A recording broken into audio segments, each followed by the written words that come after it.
Welcome to the Turnt Abel podcast.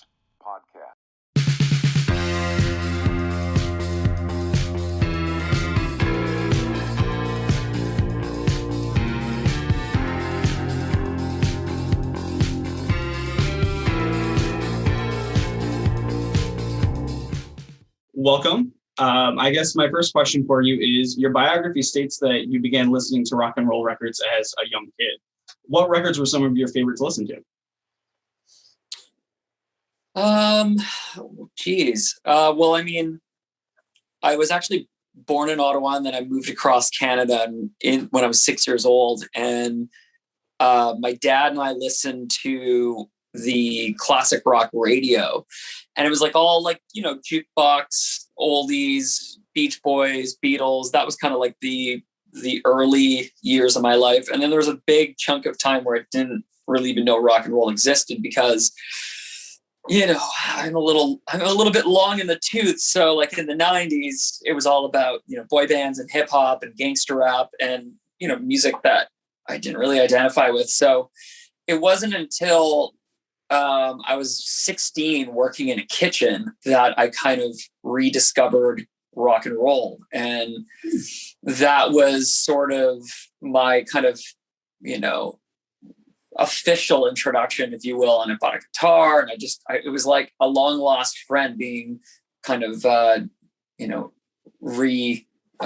just introduced to. So in that kind of era of my life, it was just like there wasn't a sound or a band from the past 30 years that I wasn't just so curious about. And, it eventually led to those roads kind of consolidated into like art rock and David Bowie and stuff like that. So, yeah. Awesome. It sounds really, really interesting. The way that you put that you were working in this kitchen and then you were almost reacquainted with this long lost friend of yours. Do you remember the first record you remember buying? It was AC/DC Live. Yeah. I wish there was like a cooler thing, but like in Canada, we have HMV. We had a couple of like chain record stores, like A&B Sound, and these stores would sell crazy expensive CDs, right? Like even back in the 90s and the early 2000s, the thought of going to the record store and buying, a $16.99 CD or like an $18.99 CD, even with like, I don't know what that is with inflation, but it feels like it's really expensive. And, definitely. Yeah, and there would be like at HMV in particular, they have this way of like duping you out of your dollars by putting stickers on everything that would say like 2 for $22, 3 for $33. And if you found any other CD in the store that had this 2 for $22 or 3 for $33, you can bundle up, right? So you'd find 2 CDs that you really wanted to get, and they had the 3 for $33 sticker on it. And then it would just be this like treasure hunt. Like, okay, I got to find one more CD to get value out of this. Totally not knowing that, I could just walk away with those 2 CDs and pay like a scaled down price. So I would just, spend entire paychecks there and would study up and learn, and then would go back to work and at, my little kitchen job as a line cook and try and, impress the older coworkers with my newfound knowledge of, who sang in this band and who was the drummer for that band. And, it was just all rock trivia back there. It was kind of like a school of rock moment for me. Awesome. Very cool. Well, what inspired you to first start singing and playing guitar, or was it something else that spoke to you and inspired you? I mean, well, I started playing piano when I was 6, and it was all classical music for much of my early childhood. When we landed in Victoria, we didn't really have much money. So, there was this piano teacher that was, he could teach my sisters and I all at the same time for like, I don't know, $7 an hour or whatever it was. And I kind of took a liking or took an interest in piano so quickly that, he told my parents, like, look, Arthur needs to go to my teacher to learn from my teacher because, I I can teach your girls because they're at like a basic level, but your son really wants to learn how to play like Moonlight Sonata by Beethoven. I can't really teach him how to do that. So I went to another piano teacher, and he taught me to use my ear, and he taught me how to like play with feel. And here I was like 6, 7, 8 years old, and I'm like playing 6-minute sonatas all from memory, and I didn't really learn the technical part about fingering. I never played to a metronome, and I knew sheet music, but I couldn't read in real time. So I had all these really bad habits that took me years to break. Like I'm still bad at timing. Like anybody that's played with me, like I have a bad sense of rhythm. Like I don't know if it's like dyslexic. It feels like I'm dyslexic, when I tap my foot, then I sometimes I'll go out of time, and it's like this weird thing that I've just always lived with. And maybe it's like the equivalent to like a musical disability. But yeah, all of that to say, like I never really thought of applying it to rock and roll until my teenage years, when I became, obsessed with rock and roll music. I'm like, oh yeah, I know I know music. Like I had to kind of like flick that switch on my brain. And when I did, it was like, oh, I'll just apply everything I know about piano to the guitar and teach myself guitar. Wow. And so yeah. You taught yourself guitar after you're learning all that piano. That's super impressive. That's really cool. Yeah, it was like, thanks. I mean, I don't want to sound like I was far from being a prodigy. I wasn't like some sort of like prodigal son who was like, you see those kids who are like 6 years old and they're just like shredding Bach at a piano, wearing a little tuxedo. Like I was definitely not that kid. But I think learning piano for a few years in my real early childhood, and that curiosity for melody and counter melody and all that stuff that you kind of learn when you're playing classical music, especially on a piano, when you got left brain, right brain kind of overlapping each other and playing in harmony with each other.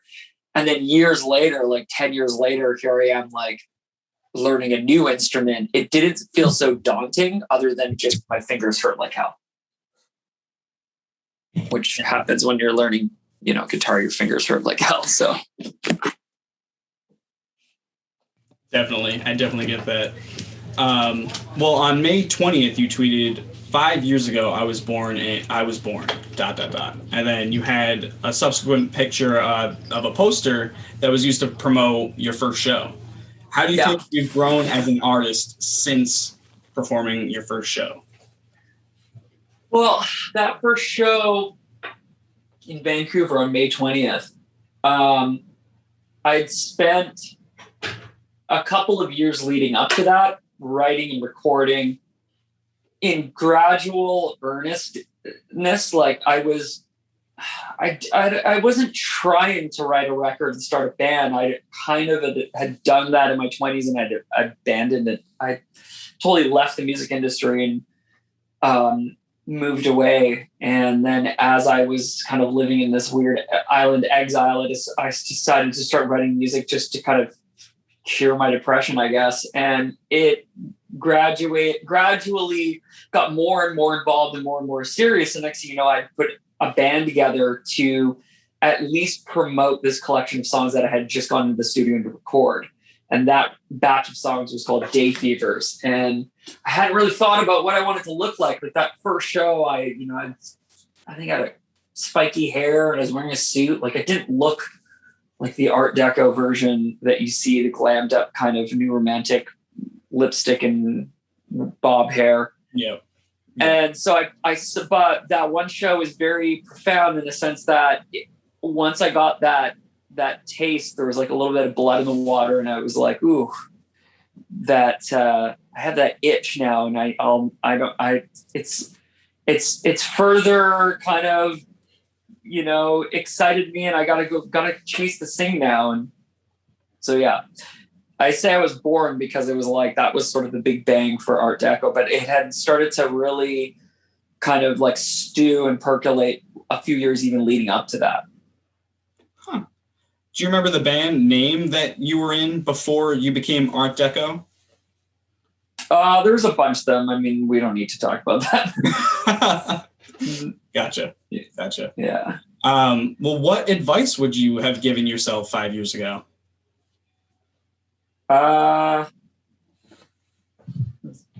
Fuck. I wouldn't have given me any advice because I'm so stubborn. I would not have listened. You know, it's like, I don't know. I feel like, I mean, there's advice I give myself on a daily basis. There's advice my manager gives me, my fiance gives me. Everybody tries to calm me the fuck down because I'm very intense, and I work very hard at music. I write every day. Like literally 20 minutes ago, I was editing and mixing a demo for the new album that I'm going to be going in to record this August. Like there's this perpetual state of like movement. Stasis is death to me. And so I would have told myself back then, like, look, there's going to be moments where you're going to be really frustrated because things are not moving as quickly, but you know, everything happens at its own pace and for its own reason. And so you just got to learn how to enjoy the moment. Definitely. And then again, I would have said, look, screw you, man. I mean, that is some solid advice though. But I definitely do understand the stubbornness, especially like hearing it from yourself. Sometimes it just doesn't sound right. But how do you feel that growing up in Victoria has helped you shape you into the person that you are now? Well, I mean, I left. Well, Victoria, I mean, this, like from when I was 6 until I was 20, I lived in Victoria. When I was 20, I moved to Vancouver. I lived there for 8-9 years. And then I moved to the Gulf Island. And in the Gulf Islands, I started kind of writing and creating what would become Art Deco. Okay. So I look at my life in like sort of, you know, little chapters of a book. The chapter from when I was 6 until I was 20, much of it I've already kind of articulated earlier in this interview. Yeah. It shaped me because here I was going to school and preparing to go to university to become, you know, a healthcare professional. I thought I was going to be, you know, a paramedic or a doctor or like a sports doctor. I don't know. I wanted to work in like medicine, and I was taking like university level courses as a, you know, 11th and 12th grader. And I was getting ready to, you know, I dropped out of university. I was in my first semester of UVic, and I dropped out to move to Vancouver to play in rock and roll bands. And I think I needed like to sort of just realize that life is really too short to be doing a job that you hate. And, you know, fortunately, my parents have always been supportive with my musical endeavors. They were a little bit shocked that it kind of came out of nowhere. But yeah, I think my growing up in Victoria, it was like, you know what, screw it. I don't need to go to university.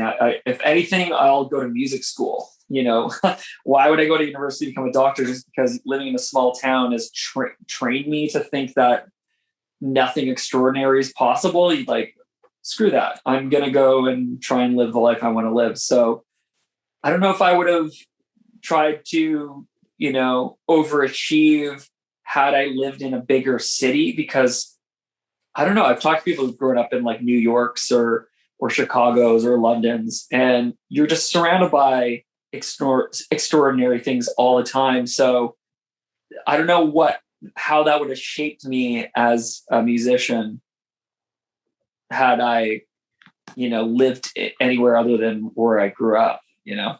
Definitely. Small town will do that to you too. It'll really almost feel restricting.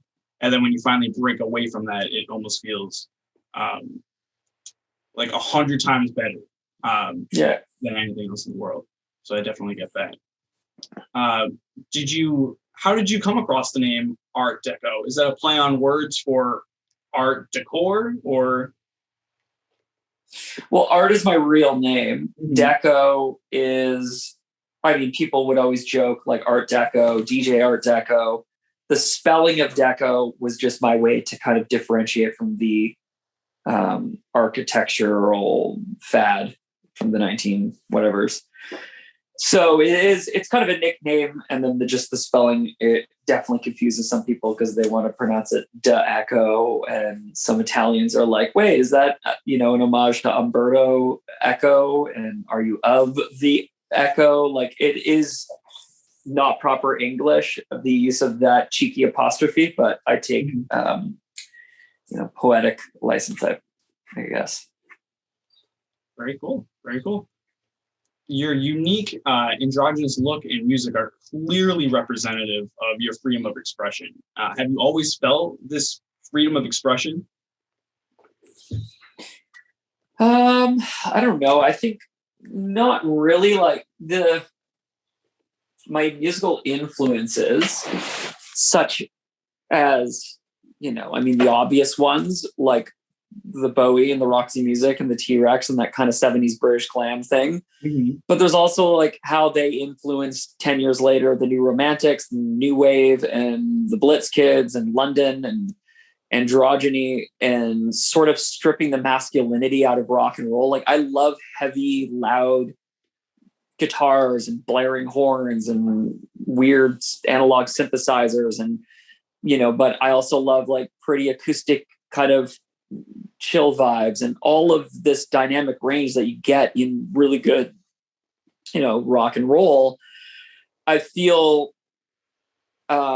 is best represented when the aesthetic and the look and image of the musicians matches the creativity and the kind of the theater, the bizarre world of the whole presentation, Yep. And so I thought, like, here I am, like, holding out as some guy who just loves loud rock and roll and is inspired by all these eras of music, and yet, I'm just a regular Joe. Like, I don't feel like the music that I'm creating is best represented by just jeans and t-shirt. Like, there's, with all due respect to like that brand of indie rock, I just don't relate to it. I'm some guy in his 30s, like, just stepping up on stage. Like, I feel like I'm Bruce Springsteen or something, Mm-hmm. and I want to feel more theatrical. I want to kind of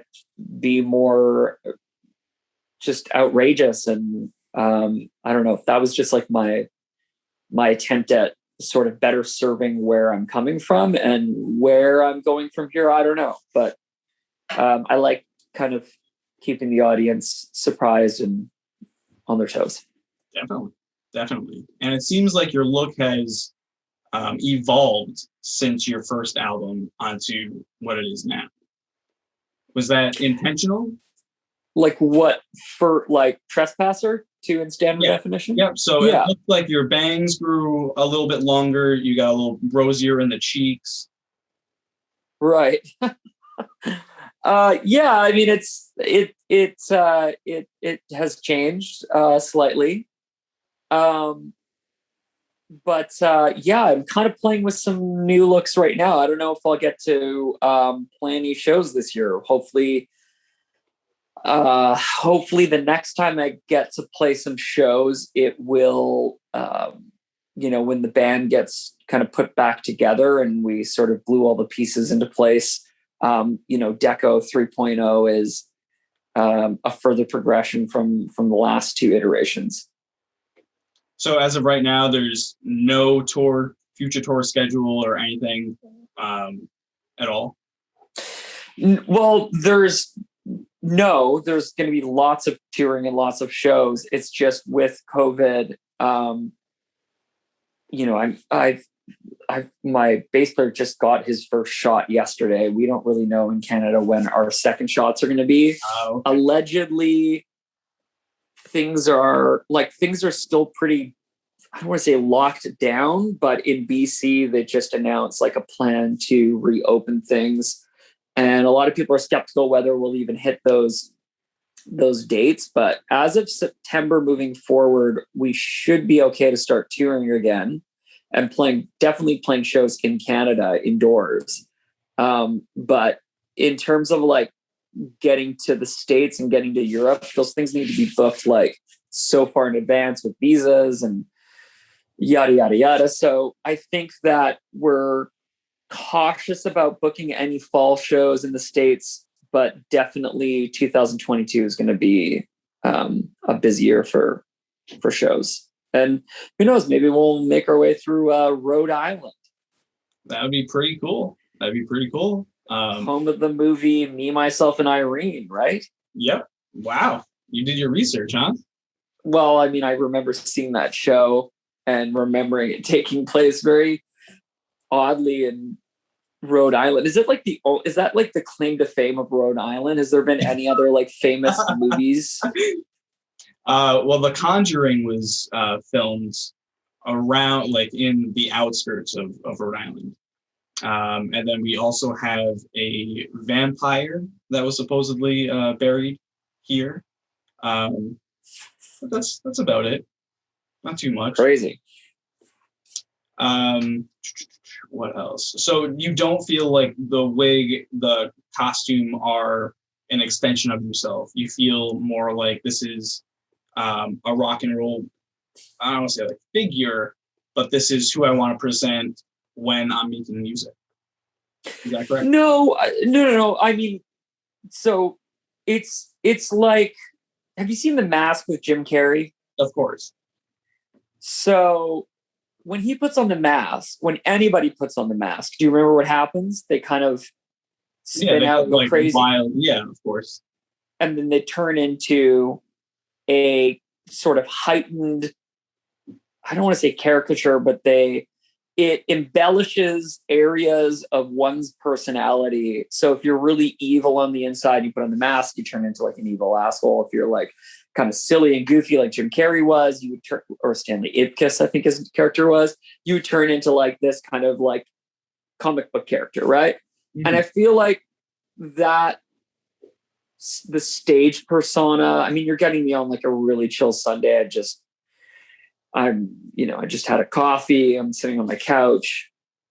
This is as like Art Deco, rock and roll as you'll ever catch me. But when I put on that costume, when I put on the outfit, when the band suits up, like it sparks this enhanced sort of it's like a superhero costume to me. You know what I mean? Yep. And I think that whatever version of that I will sort of manifest down the road. Like I definitely don't want to be Kiss like Gene Simmons putting on the face paint makeup 25 years from now as some like bloated version of, Vegas deco. Like I don't want that. I want each era to sort of be defined by a different look, whatever that look is. But, you definitely want your stage outfits and your stage attire and your persona to be a little bit larger than life and there to be some sort of thought put into it. Mm-hmm. But the guy underneath the wig and the makeup is still, it's still art. Like it's still me, Art Deco. It's just a little bit putting all of that effort into the look sort of inspires this, it's like, okay, I'm on now. Let's get into it, Awesome. I really liked that superhero analogy. I think that fits everything to a T. So who are the other members of your band? So it's a revolving door of musicians that I kind of, it's like you're like a coach. You just tap them on the back. And you're like, you ready to go? Yep. You hop over the boards, you hit the field, right? So whomever is available for touring, there's been a few drummers that have cycled in and out. There's been a couple of bass players. The band that I've put together now is really exciting because there's a lot of like young energy. Mm-hmm. I think 3 of the guys are, under the age of 30, which is exciting for me because I'm playing with musicians like younger than me and they just have that youthful excitement, that energy, like I put together like a mood board for the new album of like albums and songs they can listen to kind of get into the vibe, and they're all like jacked. They're like, it's really exciting. I think it's the best band I've put together. And so we'll see if we can get everybody out on the road together to play. It'll be a fun show. Cool. Awesome. Would you be able to list their names and the instruments that they play? Just so I can give them credit, or would you rather not? Yeah, we don't. Let's keep it a secret until the album's recorded. Sounds good to me. I've already broken my rule. I'm just gonna like quietly, secretly in the background, go record this album and do like a big reveal in 2022. And I'm like, at the last 10 interviews I've done, I'm like, yeah, I'm going to the studio this August. I'm like, oh, what did I say that? Well, it's hard to keep all that excitement contained. I definitely. It is. Well, it's like I just released an album. I should be talking about the album. Like I don't want to, but my brain is like, I finished in standard definition in late 2019. Like I've been sitting on that. Oh wow. Album for a long time. It got shelved. It's like COVID, put the big pause on everything, right? So yeah.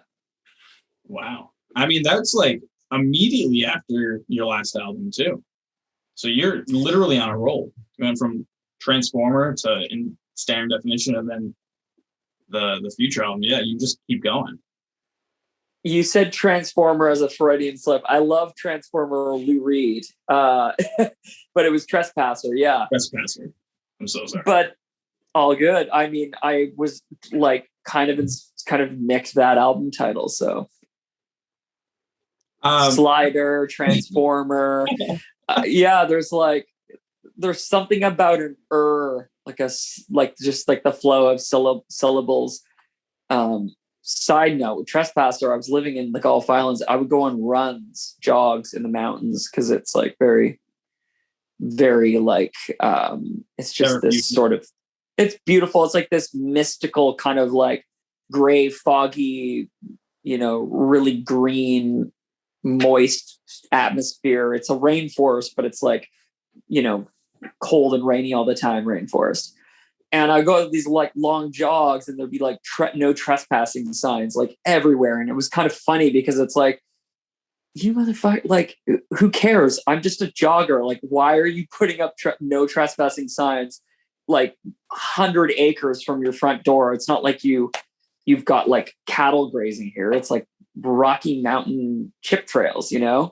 So it just kind of I'd be listening to my demos running around in these mountains, jogging to kind of like clear my mind or whatever. And it just stuck with me, trespassing. No, I'm a trespasser. I'm trespassing on, and it just kind of wormed its way into my consciousness.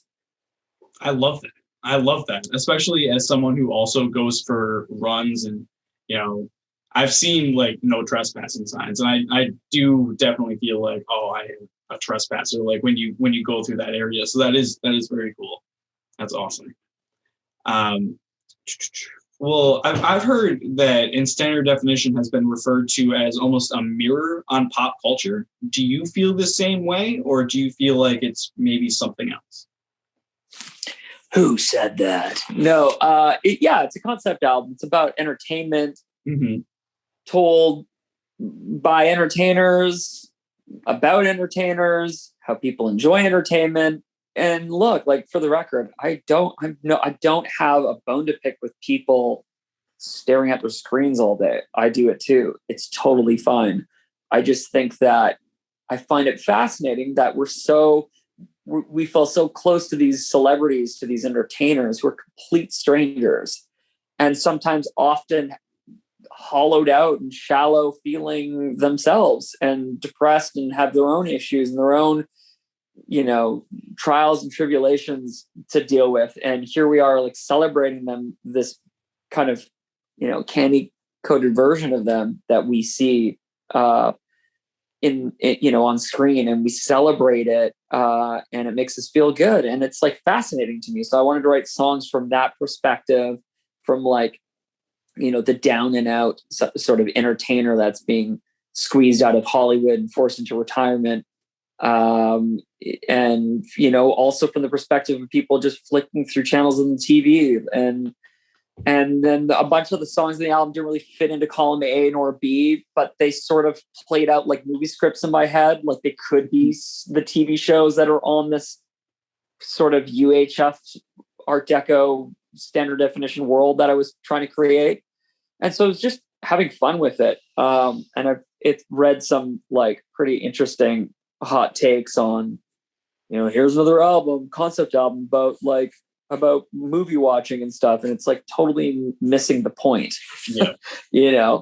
And it also provided me with a set of rules from which I could, write and create and kick around ideas within. Like if you give a musician a set of rules, like write a song about this, only using these and these instruments in this time period, go.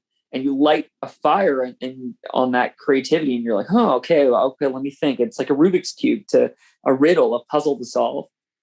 And so with Trespasser, I was writing from a perspective of just isolation and loneliness, and the whole trope of like man moves to woods, emerges months later with a big beard and 10 songs. Like it's so tiring to me, and I didn't want to rejig that for my second album. I wanted to actually write from a set of rules, and I created in standard definition within those kind of confines. And I kind of like that. And I think moving forward, it'll be a really good exercise to kind of rip up that rule book and draft up a whole new set of schemes and ideas to scribble down, music from. Mm-hmm. Now, did you always, because in standard definition is a concept album, did you always know that was going to be the title for it, and then you shaped the album around that, or was it backwards? Was it the opposite? No, it's exactly how it happened. Cool. In fact, I wrote originally it was 11 songs. And then Head Rush was like a late addition. Head Rush, because the album got pushed, I delivered it January 2020. I went on tour opening for Temples. I came back in February, was planning on going to South by Southwest.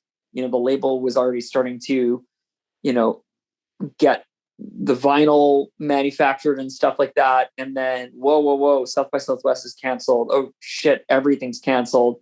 Okay, we have to postpone this album till, next year. And I was like, geez, okay, well, I guess I'll start writing my next album. And the first song I wrote for the next album was Head Rush. But I was writing it from this perspective of like, I want to write a song that feels like, Dazed and Confused, the movie, last day of school. And, you're graduating high school and like your whole life starts next year.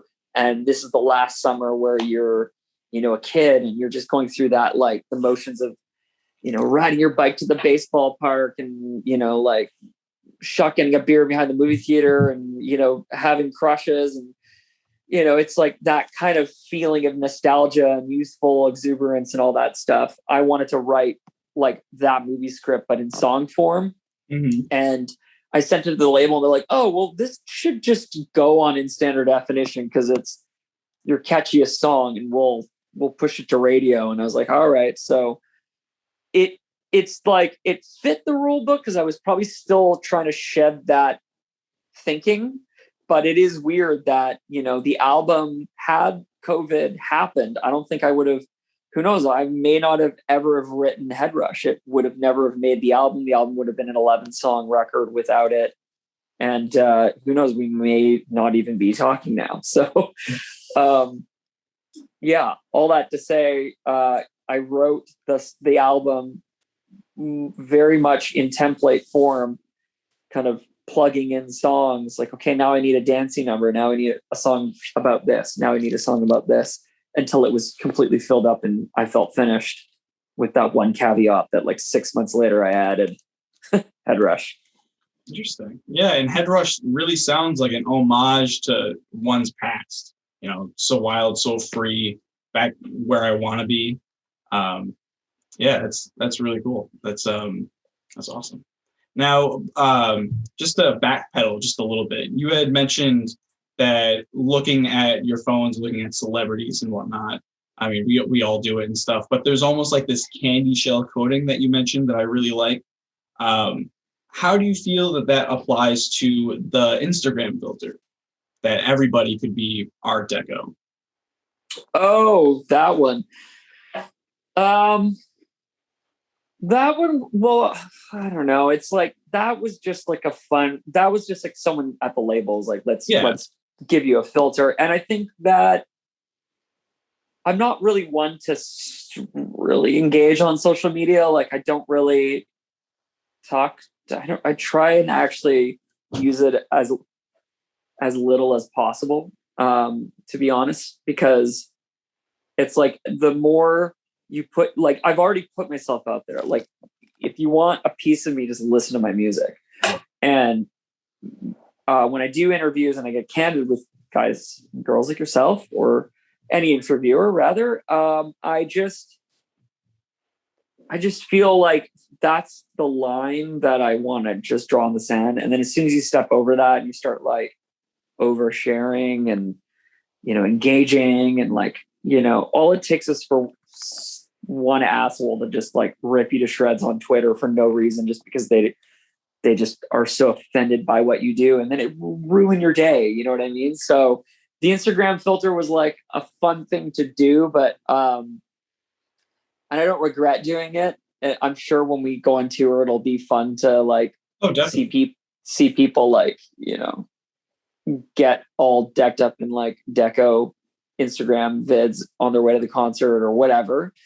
But yeah, there's a lot of pressure on artists from managers and labels these days to have an identity and a brand, a social media brand, and market and hold out and engage and post every day. And it's like, God, it's just so exhausting. It's like, can't artists just create the music and then promote the music through the old school traditional ways of performing on late night and doing the odd interview, and then, just letting the music speak for itself, ? And it's like, the answer is ever increasingly becoming a louder no. That's not enough. You got to do way more. So yeah, for sake of sanity, like, I don't think you'll see me doing like silly TikTok videos or doing like a competition or like a challenge to my fans or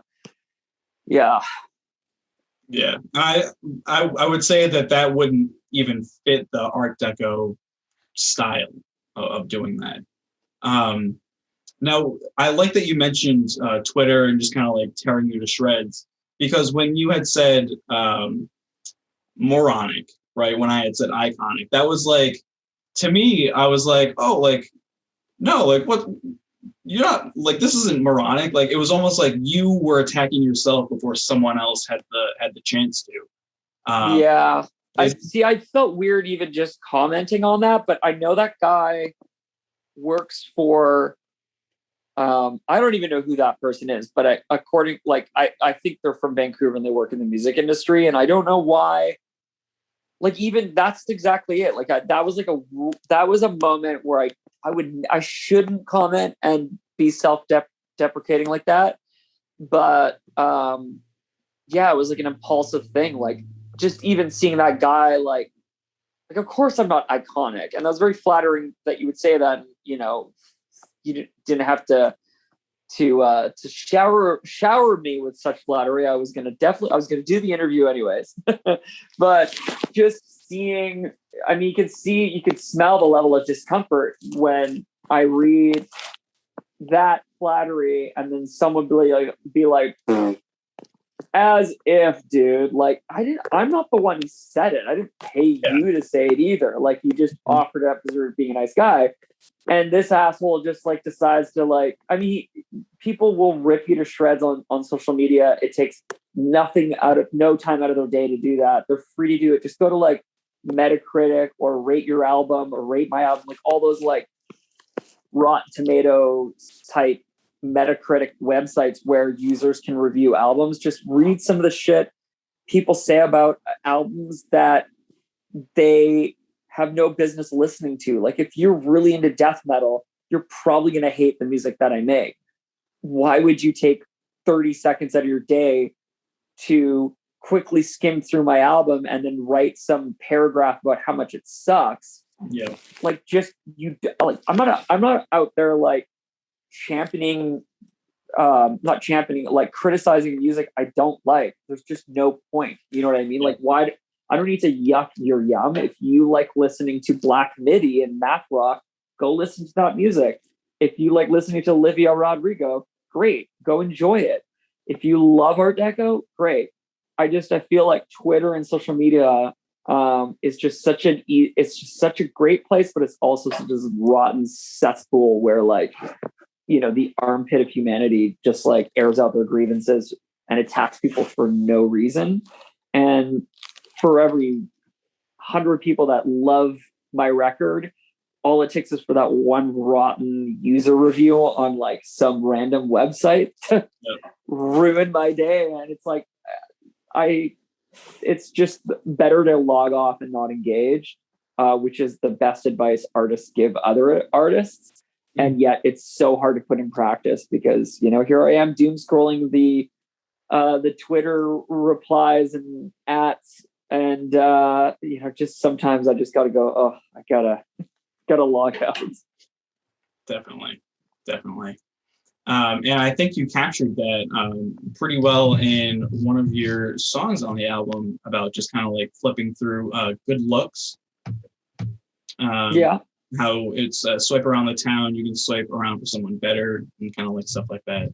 But I definitely understand reading that like one bad review or that like one negative thing and just completely ruining your day. It sucks. It's not so much like, and to be like, and I must just sound like a whiny little baby when I say that. But honestly, it's truly been really heartwarming and great to read such great things about the record. And it's been overwhelmingly positive professionally, like the professional music critics that have written about my album. And I've read every review because I'm crazy like that. They've all gotten it.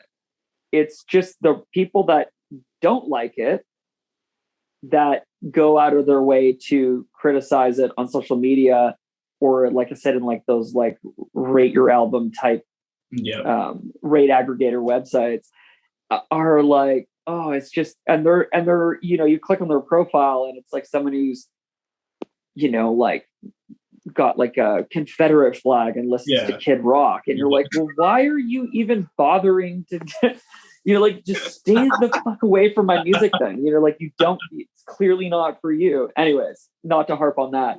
But I think just in practice, it's like moving forward, like I've stopped listening to, I used to listen to my interviews when they would post, or like if I was doing a podcast or a radio thing. Mm-hmm. And I haven't done that at all on this campaign. I haven't read any of the interviews. Like, I just so tired of the sound of my own voice that I just couldn't be bothered. Gosh.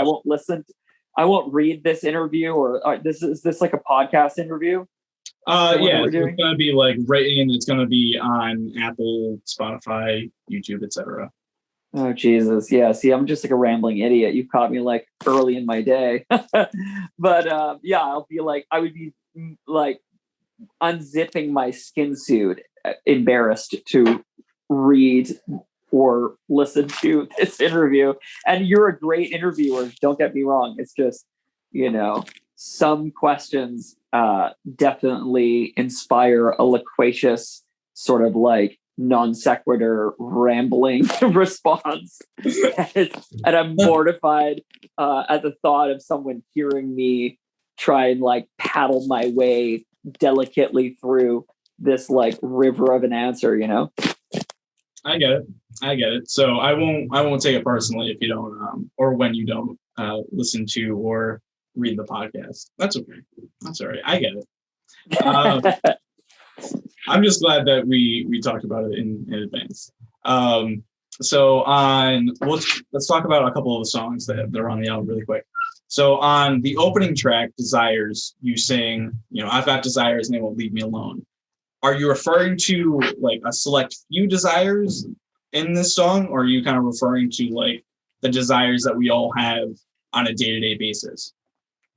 No, neither. I was thinking of a celebrity, like a game show host or like a TV soap star, like a daytime soap opera star, or someone from like the 50s that plays like, maybe in a cowboy TV show. And the new era, the young blood, the young energy, the new hotshot actors and actors, I don't think we say actresses anymore, actors in Hollywood are coming up through the system and are kicking you into retirement.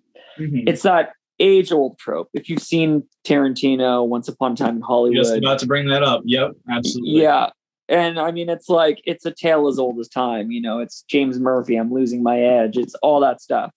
And just I can relate to that because I feel old. I'm in my 30s. Like I'm like a grandpa in rock years, So I felt like I can make an analogy to, here's the musician playing for punks in empty bars and yet they still have desires to continue to do this, even though it's like, it's time to phone it in, to pack it in reluctantly. So it's about the aging entertainer who's, can't let go, but is, time is running out for them. Huh. That's interesting. Is that kind of like, do you relate to that in track 8 in standard definition when you say, you fall asleep, I change the channel, you're counting sheep, I dream in standard definition, and you describe like a French like graininess, like black and white. Is that what you're talking about, or are you talking about something completely different in that track? That one is two people literally falling asleep to television every night. If you're in a relationship, if you share a bed with somebody and that partner likes to watch TV. I know my partner, she likes to pass out to Golden Girls, but for the most part, it's like trashy new TV, and I love old stuff. And put on like a weird movie, put on like something that's black and white, put on something like a Fellini or a French New Wave film. Yeah. I'm curious about that. And there's definitely a generation gap with me and my fiance. And when I thought, let me write like kind of like a romantic sort of love song about two people tuning out to the television every night. And one of them is dreaming in standard definition. The other one is sort of into different things. And so it's like two people can enjoy the same medium, but it doesn't mean that they like the same art from that medium. And so, yeah, that's again, the perspective of two people enjoying entertainment together, and are two people consume entertainment together, but have different taste, and how that can sort of, it's just like a simple love song using the concept and smearing it through a different lens, Mm-hmm. That's interesting that you talk about like a generational gap, because Golden Girls, I mean, that's, if I remember correctly, that's a pretty old show. Yeah, that's like the one kind of older show that she's into. And she passes out before me. So if we're ever watching something that she, that I'm tolerating, let's say, I'll change the channel the second she falls asleep and I'll put on what I want to watch. So it's the most like sort of honest, simple, autobiographical, everybody knows the whole, like, I don't want to say Netflix and chill because I think that means something different, but let's just say everybody knows the Netflix part of Netflix and chill. So yeah, it's just consuming entertainment. We all do it. And that was just a song about it. Cool. Awesome. Well, it's a great song nonetheless. On track 2, TV God, once again, you're saying he's a TV god. You're right. I mean, I'm right. You're wrong. Are you referring to like NBC being like the TV god that's, giving out all this information, or are you referring to someone or something else? I think it's more of a metaphor. Like a TV god is the celebrity on the TV screen that we're all obsessed with, that we all tune into, that we all, fantasize about and are attracted to and want to be on some level. And TV gods, they have a way of illuminating our lives and distracting us from the doldrums of our, daily lives. And I just find that interesting. Like, why do these complete strangers possess this power to make us feel good? Mm-hmm. And we feel closer to these strangers sometimes than our own selves. And it's very fascinating to me, the power of celebrity and how it, could you imagine what would you do if you were like, ordering a coffee at Starbucks and you turn around, there was like, I don't know, Brad Pitt or something. No bodyguards, just do Brad Pitt or like whoever a celebrity is. I don't know, like I'm sure you've seen a celebrity before in real life and in passing, like everybody has like a celebrity encounter. It's definitely that initial shock of like, oh my God, this TV almost like brought to light kind of idea.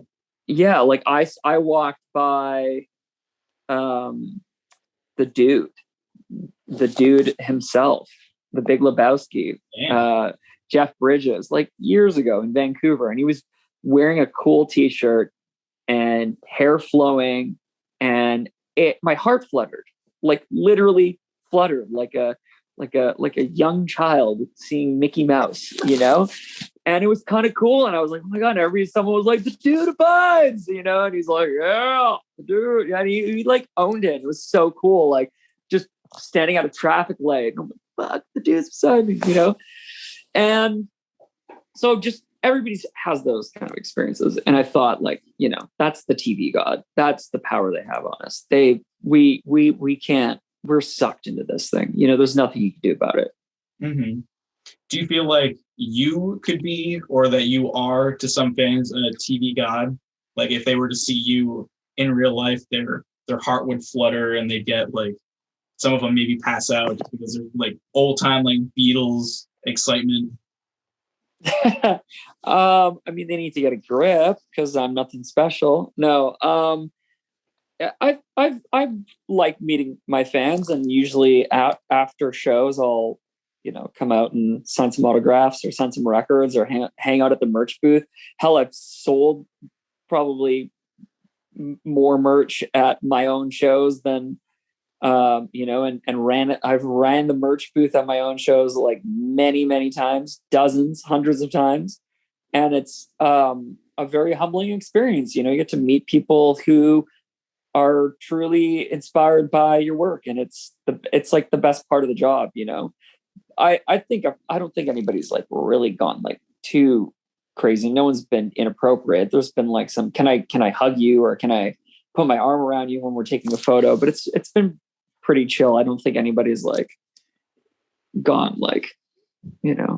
But I'm almost like too nervous to meet my heroes. Like I've met like a few over the years, and it's been nothing but like aces. But I often wonder like what would happen if I like hung out with David Bowie if he were still alive. Like I don't know how I'd be able to like contain myself, and it must be exhausting to be that person who it can like sort of inspire such a reaction from total random strangers. Like you imagine you're like Tom Cruise or like Beyonce or, Billie Eilish. Like Billie Eilish like goes to like an elementary school, and it's like the shrill wall of shrieks that she hears in the gym would be like insane, I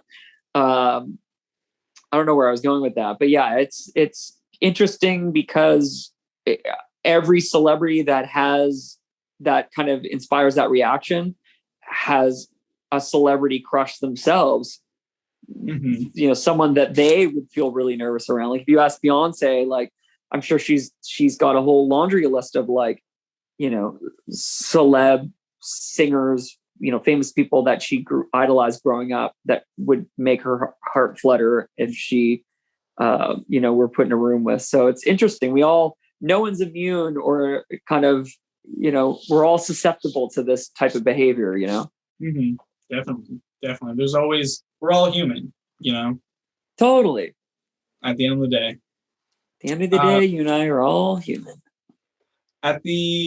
So I Am the Dance Floor, right? Huge dance number, clearly, on the album. Well, I mean, I could argue that all the songs are danceable, but you declare, I Am the Dance Floor. Are the following lyrics the same thing, or are you saying like I, like AYE, I, like yes sir, I am the dance floor? Oh no, I mean it's just yeah. It's like a very British thing to do. Like anytime that you can like stretch a vowel out, it's just to make it hookier. Yeah. But I mean, I'm not the dance floor. It was the character was the dance floor. The person I'm singing about. It's like I'm just picturing like John Travolta type guy, like a dancing dude. You just rips the dance floor, and just like I thought it was funny. It's like there is totally precocious but a playful tongue-in-cheekness about this record, and it's not to get super heady. It's like it's still just fun rock and roll at the end of the day, you know. And sometimes it's fun to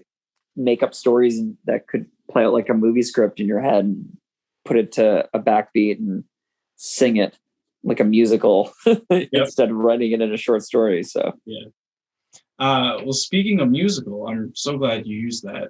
The last song on the album sounds like it was ripped straight out of Rocky Horror Picture Show. Like, oh yeah.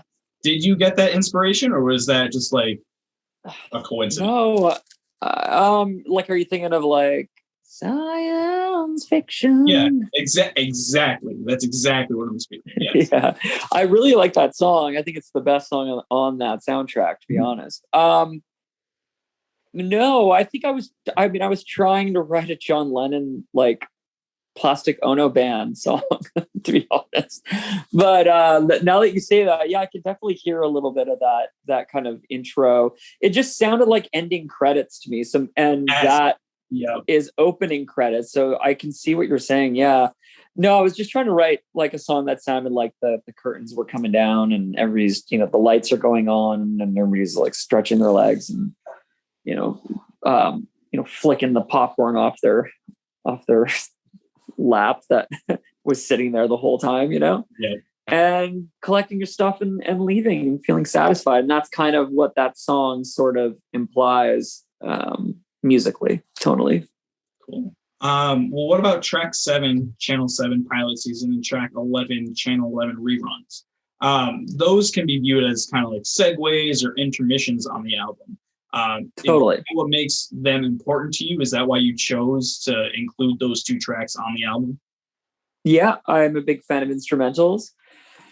They're just good palate cleansers, I guess. I mean, Channel 7 felt like the moving TV guide channel to me. It feels like a song that could, it's like Muzak in an elevator. Yeah. Pilot season, of course, if you're familiar, is like everybody moves to LA for a hot minute to audition. And for pilot season, a lot of them go home like heartbroken, empty-handed. And there's like a melancholic sort of tinge to that instrumental, but it's like, it sounds hopeful, but also a bit sad. Yeah. And the reruns, Channel 11 reruns, it could be the channel on the TV that just plays reruns. It is also a reprise of the title track. If you listen to the chord progressions, the same chords as in standard definition. So it's a little Easter egg for you. And reruns, reprise. It kind of just fits into the whole world I was trying to create. Yeah. Yeah. Interesting. Very cool. I love that. We already talked about in standard definition a little bit, but what does living in or dreaming in standard definition mean to you? Does it mean that you are in this dreamlike state of watching those French black and white movies, or does this mean completely something else? I think it means like people that, or it can mean you literally like, I don't pass out in front of the TV ever, but a lot of people do. And during the last year, people talking about their boring quarantine lives, you realize that a lot of people, watch a lot of TV and watch a lot of movies. And some people rely on being kind of beamed, that beam of light, that kind of white noise machine. And I, like I said, my preference is to like go to sleep in darkness. I mean, falling asleep in front of the TV, it's like you're literally dreaming in, I guess, high definition, because no one really watches standard definition. But I just thought it would be like a dream, dreaming in colors, dreaming in Technicolor, dreaming in fantasy. Like it's just a metaphor for, I guess, just, my standard definition world is all 2-inch tape and analog recordings. And I love film and I love grain and I love the imperfections of like those mediums. And I was just thinking like my world, if I could live in a filmic 35 millimeter world or an analog 2-inch tape world, it would be, it'd be standard definition, which is sort of this antiquated technology. We're all HD and 5K and 4K now, and everything's got to be like crisp and bright and filtered and perfect. And I'm like, no, screw that. I want to go back to like a bit of blur, a bit of Gaussian blur. I want a little, grain to touch. I want to feel something in those mediums and kind of provide that. And so I was thinking of that, but I was using it in the context of the song, like, she's going to sleep and counting sheep, and I'm dreaming in standard definition. I'm watching it on this TV and I'm picturing myself in that life, in that world. Interesting. That's deep. That's really cool. It blows both of those things out of the water. I love that. That's awesome. And that's so interesting, because sometimes like if you get that 8K TV or something, it hurts your eyes because of how crystal clear everything is, and almost makes you go back to that black and white. Well, moving along a little bit, you've made a few music videos for the record. Desire, I Am the Dance Floor, Head Rush, TV God. What was your favorite one to make? All of them. I fucking hate making music videos. Really? Yeah. It's hard work. Really? It's a lot of hard work. It sucks. It's especially with quarantine. I had to organize everything, put the teams together, do tons of Zoom meetings, conceptualize everything, stress out over COVID protocols, hop in a ferry, lug all my gear into a car, drive to Vancouver, like I said, go on a ferry, go to Vancouver, set up in a warehouse, put on makeup, book a hotel room, organize the band, load in all the gear. It sucks. It's hard work. It's not fun. And then it's like, you're stressing out over like, is it going to turn out? Is it going to look good? And then there's the editing part where I'm just like doing massive, long editing sessions remotely, and things are glitching out and it's not looking good. And it's not sounding good yet.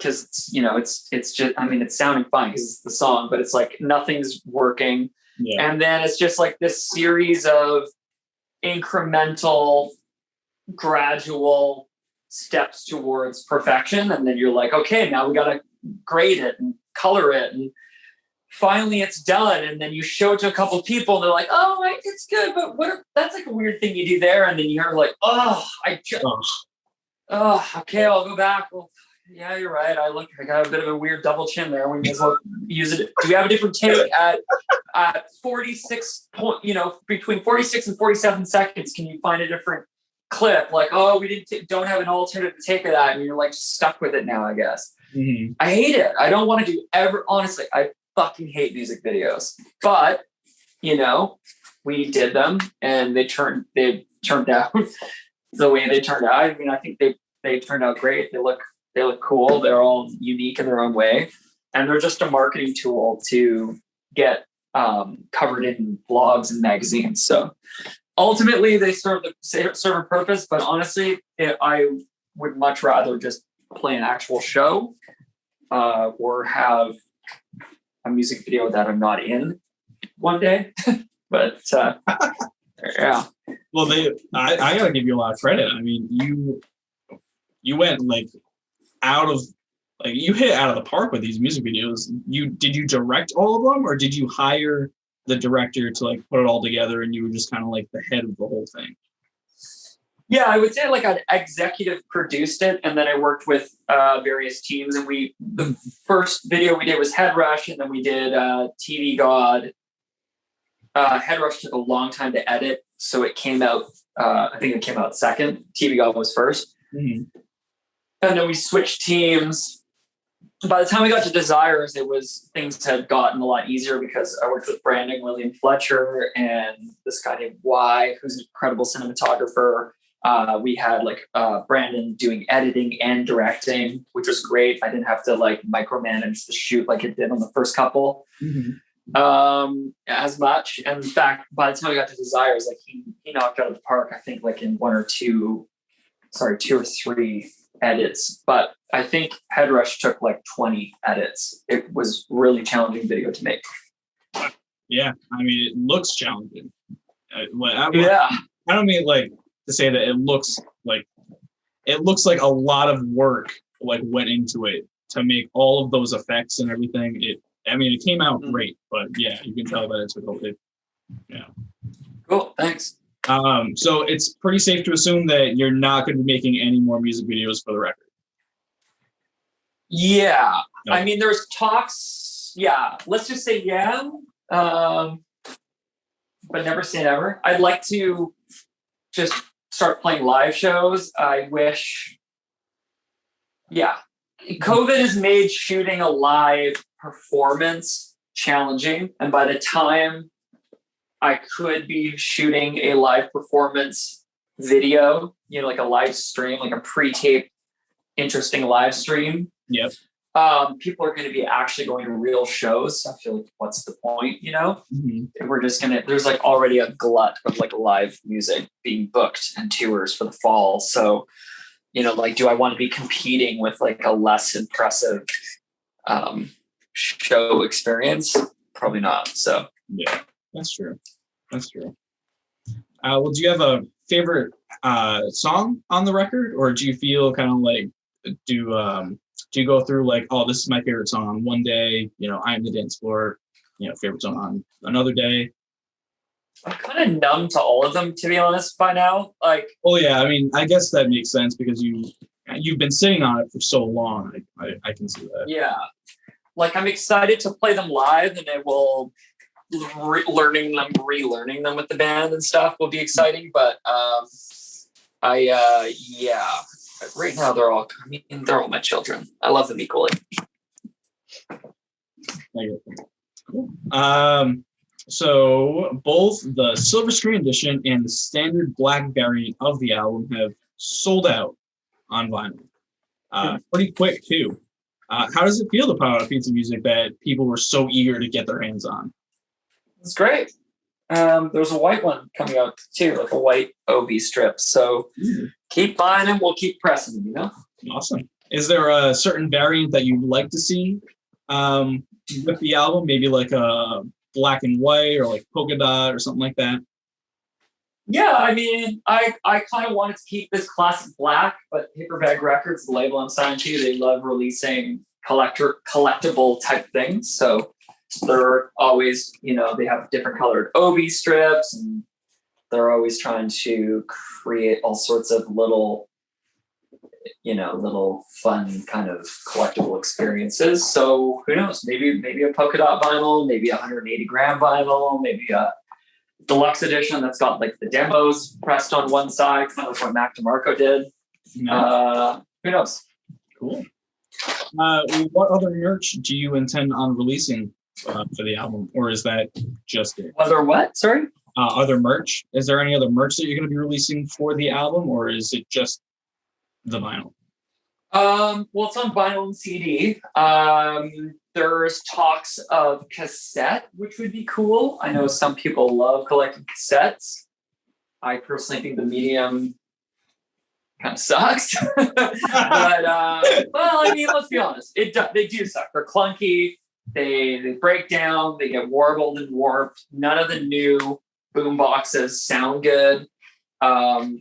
No car decks have cassettes in them anymore unless you're driving a car from 25 years ago.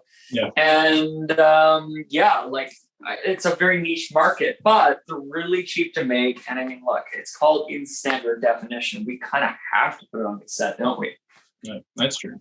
But yeah, there's always t-shirts and standard band merch that will be available. We don't really have an international or just a store in general. You can't really buy my shirts and stuff unless you come to an Art Deco show. Okay. That being said, I think next year there's going to be like an online store, merch store launching. So stay tuned, as I say. Shoot, what artist was it? Was it Taylor Swift that sold wigs of her? Or I remember seeing like one art, maybe it was like Miley Cyrus or something like that. Do you see yourself like doing something like that? How would you feel about if fans started wearing like the bob wig? That would be kind of fun. I don't know. Yeah, I don't know how much longer that look's going to be in rotation. Ooh. We'll see. Again, you're getting you're like Howard Stern. You just keep me on the line long enough, and I'll spill all my secrets. Awesome. My lips are sealed. I'm not saying another word. Perfect. Well, I mean, your design choices thus far have been pretty awesome. I once again use the word unique a lot when it comes to you as an artist. So keep on doing it. Awesome. So would you ever want to release like an Art Deco unplugged kind of ordeal, or do you feel like it's always going to be, I don't want to say this over the top, but this kind of like production each time? Never say never. Some of the songs work well on acoustic guitar, some of them not as well. But yeah, I mean, hey, MTV Unplugged, if you're listening. If they're listening, one day, hopefully. Well, what made you recently released a cover of the Jams track That's Entertainment. What inspired you to cover this song in particular? Do you have any plans on releasing more covers in the future? I like the song. It's one of my favorite songs. Mm-hmm. And it's about entertainment. So it was my album. What a coinky dink. It was too good to live up. I think, I like covers. Covers are a great way to kind of showcase your interpretation or reinterpretation of a song. And it's also a way to just celebrate the song. Like I didn't really change much in that Jam cover. But I do feel like it'd be appropriate to like, how do you, it'd be like, oh, the Mona Lisa. Yeah. You know what could be better about the Mona Lisa? Like, no, nothing. It's perfect. It's imperfectly perfect. Like, how dare you? Like someone's like, oh yeah, you added like some horns and some sax, but other than that, it's like pretty much like a carbon copy. I'm like, yeah, I didn't want to fuck with it. Like Paul Weller wrote like a masterpiece little ditty of a track. Why would I want to go in there and like slow it down and add strings or like beef it up with drums? And like, no, it's fine. I even copied the tempo right to the BPM. Mm-hmm. And it's that's just how I interpreted that song. It's like, what's their interpret? It's perfect. It's flawless. Don't fuck with it. You know, the recipe's good. You don't need to add more salt. And so, but then there's other covers, maybe down the road, maybe soon, that might come out that I take a little bit more artistic liberties with. Let's just say that. Cool. I can't wait to hear them. I have a few more questions for you. Sorry that I've kept you here for so long. What bands are you currently listening to, or what bands would you currently like to tour with once you're able to? I don't know. It's a good question. Bands that I'm currently listening to.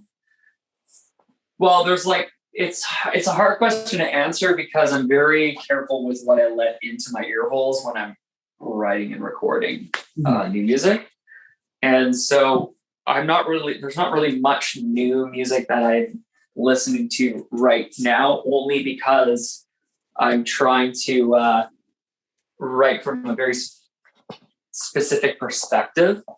So it's hard to kind of like, it's hard to describe. It's like if all you were listening to was like, 40s and 50s jazz, and I'm like, okay, go write a pop punk song, you'd be like, so kind of what I'm listening to right now. You know what I mean? Yeah. In terms of like new music, just in general, I love like Eve Toomer's album. That one's, not too new. I love the Viagra Boys album that came out earlier this year. Yep. It was last year and the year before, like Broncho. I love Broncho. Kate LeBon, Sherman Van Etten. I like obviously Deer Hunter is like an all-time favorite of mine. Yep. Ty Segall, The Horrors, Mac DeMarco. I hear the new Japanese Breakfast that's coming out soon is going to be a real banger of an album. So I'm looking forward to checking out that one. Mm-hmm. There's lots of cool music out there. Are these the same? Are these the same artists that you'd like to go on tour with, or would you rather tour with different, like-minded? I don't say like-minded, but like almost like you artists. Oh, what would be like my dream tour? Mm-hmm. Obviously not like Bowie dead. No, he'd be a real downer to tour with right now. Like, man, he doesn't really say much. R.I.P. I don't know. There's too many to name, to be honest. Like at this point, like I would just love to. You're asking somebody who hasn't been able to tour in like well over a year. It's like I just walked through the Sahara Desert and I'm on the verge of death and I need a glass of water. And you're like, do you want Evian or do you want Fiji or do you want just like good old tap water? I'm like, dude, as long as you don't hand me a glass of bleach, I'll fucking drink it. Yep. Definitely. Like a dream. I mean, a dream would be like a Deer Hunter, Tame Impala. Like, I mean, there's just so many. Like, I would love to tour with any of the aforementioned bands from that kind of group that I just mentioned. There's so many good bands out there. I would be on. Like, touring with Temples was like the best tour I'd ever been on. Playing, the venues that we played, being around those guys, seeing them play every night, were we the most perfectly matched opener for them? It doesn't really matter. Like sometimes being in the same universe, like they're a guitar band, we're kind of a guitar band. They have got synthesizers, we've got synthesizers. They're a bit retro, we're a bit retro. It was like enough of a tangentially related to their sound experience for the audience, and it worked. Sometimes you see like an opening band that's like just so completely polar opposite to the headliner, but it also works in a weird way because it's like very complimentary. Yeah. You don't get ear fatigue being there for 3 hours, hearing the same tones over and over again, played by different bands. So yeah, it's hard to say, Awesome. Very cool. Last few questions just to wrap up the interview. What is something that you wish fans knew about you? I'm a good cook. You're a good cook? Yeah. What's your favorite dish to make? Anything with like any pasta dish, like from scratch. Oh wow! Making noodles, making the sauce. Oh yeah. Wow. Or anything like the seafood in it because we live on the coast here. So friends come over from out east. So I always make them like, like a Pacific sockeye salmon, crispy skin, maybe some kind of like rice dish. Mm-hmm. Yeah, we eat well here at the Deco residence. Well, if you ever come around, we're big seafood, so we go get some crab or some lobster, definitely. Oh yeah, I'd be into it. Definitely. Is there anything you'd like to announce before this interview ends? No, I think you've been great and you've asked a lot of great questions, and Yeah, I thank you for your support. And I thank you, the listener, for listening to me